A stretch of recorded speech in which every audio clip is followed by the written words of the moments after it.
तो आज फिर हम चाय की चर्चा पर हाजिर हैं और देख लेते हैं कि इलेक्शन के बाद में मार्केट बाउंस बैक करेगी या नहीं। उससे पहले मैं एक जो क्यूरी ले लेता हूं जो कि हमारे आईटीएस सर का है, उन्होंने डाला हुआ है, भैया क्या लगता है इलेक्शन के बाद भी मार्केट वोलेटाइल रहेगा या न्यू हाई बनाएगा। पहला सवाल इन्होंने ये किया है। अभी रसिया के पास जो अराउंड $157 बिलियन इंडियन करेंसी पड़ी हुई है जो कि वस्त्रों अकाउंट में है। अब वो लोग भी मैक्सिमम पैसा इंडिया में इन्वेस्ट करेंगे। आरबीआई ने कुछ रूल्स चेंज किया है उनके लिए, ठीक है। तो अभी तो सबसे पहले इस पर बात कर लेते हैं, जो कि इन्होंने एक सवाल पूछा है कि इसके बाद में ऑल टाइम हाई करेगा या वोलेटाइल रहेगा इलेक्शन के बाद में, ठीक है ना। आगे सर देखिए, जहां तक सवाल वोलेटिलिटी का है तो जनवरी से हम देख रहे हैं, ये मई महीना हो गया है और मई महीने तक आपकी मार्केट टाइम करेक्शन मोड में रही है, जिसका ओनली एक और एक रीजन रहा है और वो रीजन रहा है 2023 का छप्पड़ फॉर रिटर्न, ठीक है। 2022 का अगर हम आपको ज्यादा पुराने ना ले चले, 2022 का हाल देखिए तो जुलाई से लेकर के तकरीबन मान करके चलो कि जून से लेकर के अक्टूबर तक क्या जबरदस्त और ब्रूटली सेल किया था आपके फाइज में, उसके लिहाज से अभी की सेलिंग नथिंग है, ना के बराबर है, ठीक है। तो अब डिपेंड करता है एक तो एफआईआईज के पैसे के ऊपर, दूसरा जनता के सेंटीमेंट के ऊपर। मार्केट के वोलेटिलिटी का सवाल कहूं तो मार्केट हमारी वोलेटाइल है सिर्फ और सिर्फ किसकी वजह से, इलेक्शन की वजह से।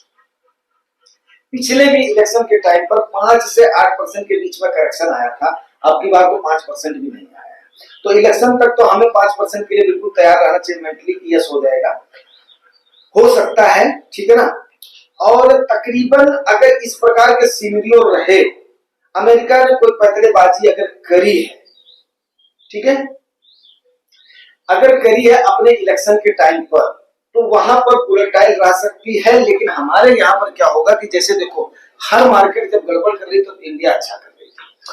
आज के टाइम पर हर मार्केट अगर गड़बड़ कर रही तो इंडिया अच्छा कर रही है, तो इंडिया गड़बड़, इंडिया में कुछ गड़बड़ हो रहा है मतलब वोलेटाइल हो रहा है। गड़बड़ तो नहीं कर सकता, वोलेटाइल हो रहा है।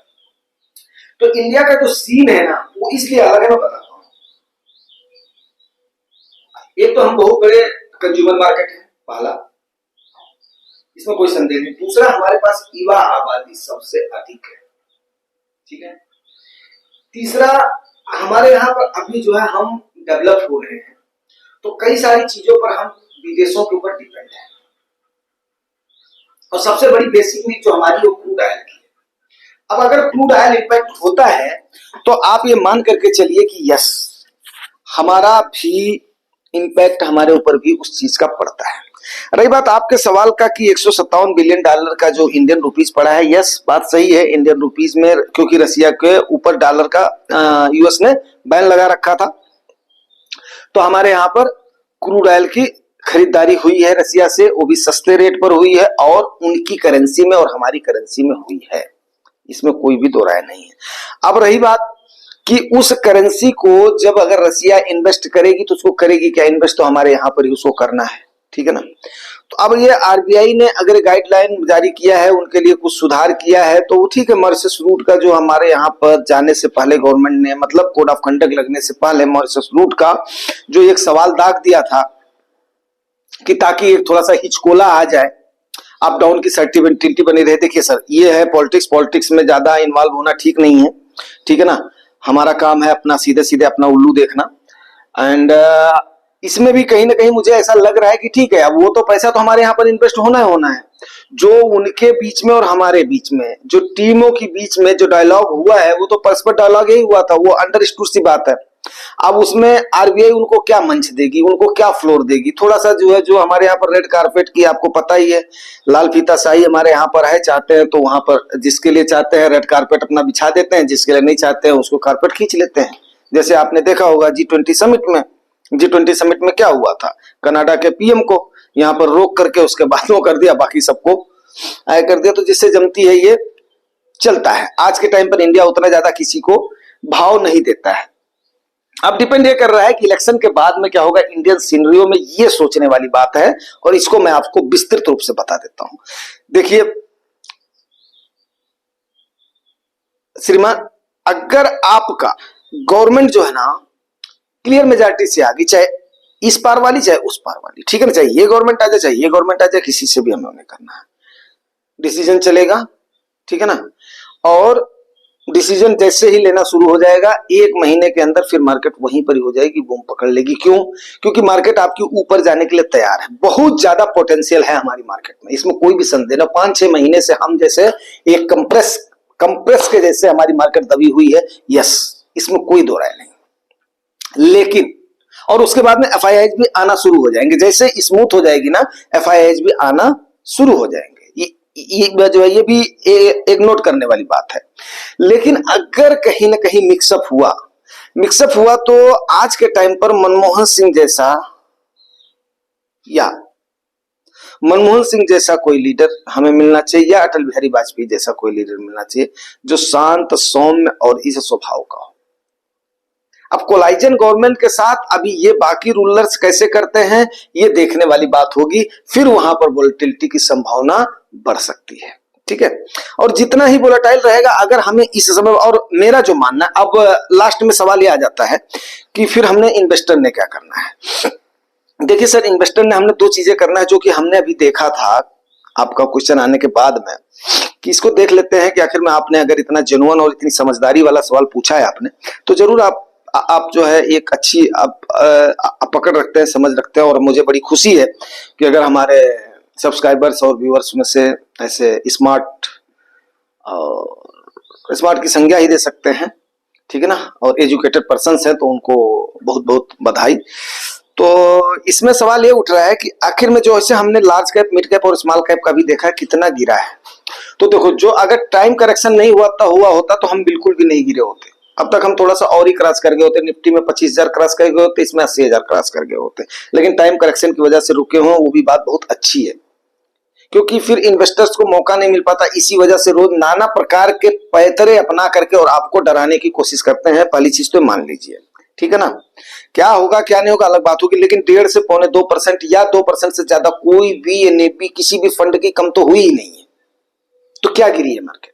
अगर ये टाइम करेक्शन हुआ है तो थोड़ा सा 4-5% के आसपास हमें दिख रहा है कि 6% तक हमें करेक्शन में मिल रहा है। तो हम इसलिए हम लोग जो है वो कर रहे हैं, एडवाइस कर रहे हैं कि यार कहीं इलेक्शन के बाद में सिनेरियो ठीक हुआ तो शूट अप कर जाएगी, तो ठीक है, कम से कम 50% हम अभी डाल देते हैं, 50% उसके बाद में देखेंगे। एसआईपी तो हमारी चल रही है, चाहे आपकी चल रही हो, तो चल ही रही है। जाहिर सी बात है कि हमें बात करनी है कैसे, एक अपना परिवार के जैसे बात करनी है, ठीक है ना।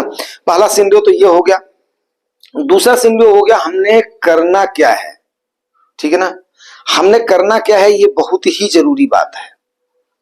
और ऐसे समय पर सिर्फ और सिर्फ ये बात बन रही है कि अगर मान लिया हमें पैसे की जरूरत नहीं है, तो मैं तो चाहता हूं कि ऐसे करके वोलेटाइल रहे, बिल्कुल भी टिप ना हो। बिल्कुल भी टिप ना होने से क्या होगा कि एफआईआई जैसे सेल करते रहेंगे, डीआईआई जैसे छोटी छोटी बाई करते रहेंगे। तो एक तो डीआईआई की पोजीशन स्ट्रांग होती जाएगी। बात को समझिए आप, अगर एक साथ एफआईआई सेल कर दे, एफआईआई का काफी पैसा इंडिया के अंदर लगा हुआ है, अगर एक साथ एफआईआई सेल कर देंगी तो उतना पैसा डीआईआई के पास आएगा नहीं, उतना ह्यूज अमाउंट। लेकिन अगर इस प्रकार से सेलिंग चलती रही तो डीआईआई की पोजीशन बनती जाएगी। उस डीआईआई में हम और आप बैठे हुए हैं, उसमें 2 ही 3 सेक्टर का पैसा लगा हुआ है। एक तो आपका हमारा जो रिटेल इन्वेस्टर का पैसा लगा हुआ, म्यूचुअल फंड इन्वेस्टर्स का पैसा लगा हुआ है, और उसके बाद में आपके इंश्योरेंस सेक्टर का पैसा लगा हुआ है, या आपके बैंकिंग सेक्टर का पैसा लगा हुआ है, ठीक है ना। गवर्नमेंट वगैरह का पैसा कहीं पर भी नहीं लगा हुआ है, और बड़े बड़े लोग कहीं पर भी ला करके इस टाइप की खरीदारी नहीं कर रहे हैं, ठीक है। तो आपकी पोजीशन क्या है, धीरे धीरे स्ट्रांग होती जाएगी। तो आप वहां से देखो, सीधी सी बात है कि आपको क्या किया जाता है, डराया धमकाया जाता है ताकि आप भाग ले, या आप ऊपर के लेवल पे फंस जाए। जो लोग बेचते चले जाएंगे ना, उनको फिर वहां पर वो लोग पोजीशन बना लेंगे, और उसके बाद में आपको ऊपर लेवल पे खरीदारी मिलेगी। इसीलिए मैं कभी भी, दुनिया बोले कि मैं लमसम की सलाह नहीं देता, मैं उसकी सलाह नहीं देता हूं, मैं बोलता हूं नहीं, छोटी छोटी पोजीशन हमने बनाते जाना है। जैसे मान लिया अब हमने स्टेप बाय स्टेप अगर पोजीशन बना दिया है, सपोज करो 2 पायदान 3 पायदान नीचे हो गई, हमने 2 पायदान पर बना दिया ना, 4 पायदान नीचे हो गई तो 2 पर हम बने हुए ना। और आज की डेट में आप बताओ, कौन बता सकता है इस चीज को कि मार्केट कितनी नीचे जाएगी, कितनी ऊपर जाएगी? बता सकता है ना? नहीं बता सकता है। तो हमने बस यही, अगर हम इसी स्ट्रैटेजी पर चलेंगे ना तो कोई मतलब ही नहीं है। और धीरे धीरे क्या होगा कि आपका नोशनल प्रॉफिट अक्यूमुलेशन से इतना हो जाता है, मान करके चलिए आप 10 साल के अंदर आपका नोशनल प्रॉफिट इतना हो जाता है, 5 साल के बाद में मान लीजिए, ठीक है ना, 5 साल के बाद में नोशनल प्रॉफिट इतना हो जाता है कि आप फिर चौड़े हो जाएंगे, ठीक है ना, आप चौड़े हो जाएंगे कि आजा भाई, ऐसे चौड़े हो जाएंगे। मैं एक बहुत छोटा सा एग्जांपल देना चाहूंगा, ठीक है। लौकी हमारा है, अगर उसके साथ सारे मिलकर के उसके ऊपर अटैक ना करें ना, तो अकेला किसी को भी नहीं समझता है, बोला आजा भाई। तो वैसे ही आपने इंडिविजुअल अपनी पोजीशन बनानी है, ठीक है ना। जब सारे मिलकर के भर भरा करके गिरेंगे, बियर इस फेज में जाएगी, तो आप वहां पर भी पोजीशन बनाओगे, ठीक है। तो हर जगह पे एग्जांपल है, हर जगह पर वो है, बस खाली क्या करना है, अपने आप को खुश रखना है। मैं तो यही बोलना चाहूंगा आप हमारा। और सबसे पहले तो एक बात और बताना चाहूंगा कि आप लोग काफी अप्रिशिएट कर रहे हैं, कई सारे कमेंट्स अच्छे अच्छे कर रहे हैं, कई सारे लाइक्स दे रहे हैं, कई सारे शेयर्स कर रहे हैं, कई सारे सब्सक्राइब कर रहे हैं। परिवार देखिए कितना बढ़ गया। मैं तो ये तो जो है सोच ही नहीं रहा था कि 3-4 महीने में इतना ज्यादा प्रोग्रेस हो जाएगा। वो तो मैं ऐसे ही वो कर दिया था, ओपन कर दिया था 3-4 महीने से ही। फिर मैं बोला नहीं ठीक है यार, जो 5-6 महीने से अभी इसको मतलब स्टार्ट कर देते हैं, क्योंकि जो हमने सीखा है वो कहीं ऐसा ना हो कि रह न जाए, फिर हमारे तक ही न सीमित रह जाए, ठीक है ना। तो ज्ञान को बांटना थोड़ा सा जरूरी होता है। हाँ, अगर हमने लाभ कमाया है तो यस आपको भी कमाना चाहिए। और कुछ दिन में आप विश्वास रखें, जैसे जैसे आप छोटी छोटी पोजीशंस बनाते रहेंगे, डरना नहीं है यार, डरना नहीं है। ज्यादा क्या होगा, अगर मान लिया हमने 5% पे बनाया हुआ है, अगला 8 पे बनाएगा, अगला 10 पे बनाएगा, इतना फर्क पड़ेगा ना। अब अगला थोड़ा सा ज्यादा चतुर है, तो वो चाह रहा है कि मैं इनको थोड़ा सा डरा करके निकलवा दूं। तो चतुरों के चक्कर में नहीं पड़ना है। बस आज का इतना लेसन है, अब यहीं पर ही क्लोज करते हैं, क्योंकि हमने भी आगे भी काम देखना है, ठीक है। मिलते हैं फिर अगले सेशन में। और अगर ये सब जानकारियां अच्छी लगती हैं तो बस वही रिवार्ड आप लोग भी किया करो, like share subscribe. Thank you.